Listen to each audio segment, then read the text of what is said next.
তাৰমানে তেওঁলোকৰ direct payment কৰিছে জয়ন্ত মল্ল বৰুৱা 66,000কে পিছত NDDB লগত আমাৰ মিটিঙৰ পিছত তেওঁলোকক আমি দি দিছোঁ NDDB একাউণ্টছ নাম্বাৰটো পে'মেণ্ট কৰিছে বাবুল নাথে পে'মেণ্ট কৰিছে নীৰজ বৰাই পে'মেণ্ট কৰিছে বাকীখিনি আমাৰ চেল প্ৰচিডত আছিলে সেইখিনি আমি তেওঁলোকৰ নামত আমাৰ পে'মেণ্ট কৰি দিয়া হৈছে যেহেতু জনপ্ৰতিনিধিয়ে ৰাখিব বুলি ইতিমধ্যে আপুনি উল্লেখ কৰিছে কিন্তু তাৰ মাজতে ব্যৱসায়ী দুগৰাকী অহাৰ কাৰণটো এইটো কিন্তু সেই সময়ত যদি আপুনিও বিচাৰিলেহেঁতেন মোকো 5জনী গৰু লাগে তেতিয়া আপুনিও পালেহেঁতেন আমি সেই সময়ত গৰুখিনি এনেকুৱা এটা অৱস্থাত আছে যে আমিতো 150জনী থকা জেগাত 210জনী ৰাখিছোঁ নহয় আমি ইয়াত আপুনিও যদি বিচাৰি আহিলেহেঁতেন আপুনিও হয়তো 10জনী গৰু নিব পাৰিলেহেঁতেন NDDBক আমি কৈ দিলে লৈ যাব নেকি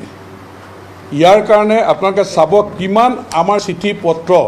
তেওঁলোকে বিশ্বাস নকৰে এডিশ্যনেল চিফ ছেক্ৰেটাৰী পৰ্যন্ত ইয়ালৈ আহিছে ভেটেনেৰী ডাইৰেক্টৰ কেইবাৰ ইয়ালৈ আহিছে তেওঁলোকে ক'লে যে আমি টিম লৈ যাম আমাৰ গৰু ল' কোৱালিটি নহয় জইণ্ট টিম লৈ ছাৰ্ভে কৰিছে সেইদিনা ময়ো আহিছোঁ ইয়াত তেতিয়া তেওঁলোকে এডমিট কৰিলে হয় তেওঁলোকৰ যে এই যে হালবোৱা গৰু যে দিছে সেইটো প্ৰমাণ হ'ল তাৰপিছতে তেওঁলোকৰ বো ডাউন হ'ল নহ'লে তেওঁলোকে কোৰ্টত যোৱাৰ ভাবুকি দিছিল আমি 2,40,00,000 টকাৰ পৰা পে'মেণ্ট কৰিব লাগে আমি কিন্তু গৰুখুটি প্ৰকল্প এটা ষ্টেণ্ড ল'লোঁ 1 পইচা আমি পে'মেণ্ট নকৰোঁ আৰু আমি নকৰিলোঁ ইয়াত এই NDDB 300 গৰুৰ লগত আমাৰ গভৰ্ণমেণ্টৰো 1 পইচা যোৱা নাই গৰুখুটি প্ৰকল্পৰে 1 পইচা যোৱা নাই এইটো যদি লোকচান হৈছে NDDB লোকচান হৈছে আমাৰ গভৰ্ণমেণ্ট বা গৰুখুটি প্ৰকল্পৰে 1 পইচা ইয়াত লোকচান বা আমি পে'মেণ্ট কৰা নাই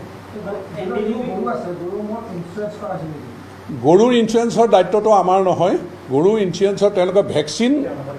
তেওঁলোকৰ দায়িত্ব আছিল NDDBৰ দায়িত্ব তেওঁলোকে ভেকচিনেই দিয়া নাছিল কিছু গৰুক পিছত পৰীক্ষা কৰি ওলাল সেইকাৰণে কিছু গৰুৰ ইঞ্চুৰেঞ্চ হ'ল 124জনী গৰুৰ ভেকচিন য'ত কৰিছে ইঞ্চুৰেঞ্চ হ'ল বাকীখিনি ইঞ্চুৰেঞ্চ নহ'ল ইঞ্চুৰেঞ্চৰ দায়িত্ব আমাৰ নহয়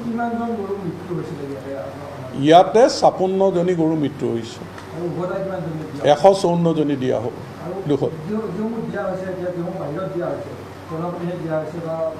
90জনী আমাৰ যিখিনি 90জনী আমি বাহিৰত দিছোঁ তেওঁলোকৰ তাত যিহেতু মৰিছে সেইটো তেওঁলোকক আমি ৰিকুৱেষ্ট কৰোঁতে তেওঁলোকে 66,000 টকাকৈ পে'মেণ্ট কৰি দিছে লোকচান হ'লেও পে'মেণ্ট কৰি দিছে নহয় আমাৰ তাত দিছে তাৰমানে 30, 20, 50, 70 আৰু 20জনীৰ পইচা আমাৰ তাত দিছিলে সেই 20জনীৰ পইচা যোনে 89কে দিছে তেওঁক আমি ঘূৰাই দি 66,000কে আমি পে'মেণ্ট কৰি দিছোঁ হৈ গৈছে NDDBক 90জনী গৰুৰ পে'মেণ্ট 70জনী ডাইৰেক্ট কৰিছে পাৰ্টীয়ে আৰু 20জনী আমি গৰুখুটি প্ৰকল্পৰ যিটো পইচা জমা আছিল আমাৰ চেল প্ৰচিডৰ একাউণ্টত সেইটো আমি পে'মেণ্ট কৰি দিছোঁ